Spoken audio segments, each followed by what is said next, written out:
Bunker station standby. Setelah alarm dibunyikan, kru standby, maka diturunkanlah mooring lain untuk towing. Diturunkan sampai cukup panjang untuk di pick up oleh kapal Pursener. Kapal Pursener terus mendekat untuk pick up tali towing dan kru melempar tali buangan atau tali pengait untuk mengambil tali towing dan ditarik sampai ke kapal dan diikat di boulder. Begitupun dengan kami secure tali towing di boulder kami. Di lain sisi, boot mengambil reducer dan alat komunikasi dan lanjut untuk pick up selang atau menarik selang dari kapal kami ke kapal Pursener. Tentunya dilakukan secara berlahan dan melakukan manuver-manuver tertentu untuk menghindari terbelitnya antara selang dan tali towing.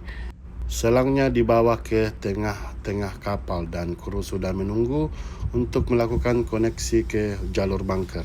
Begitupun dengan kami melakukan koneksi ke selang utama. Setelah semuanya disecure, maka kapal siap untuk bunker. Saya Muhammad Agus, salam satu lautan.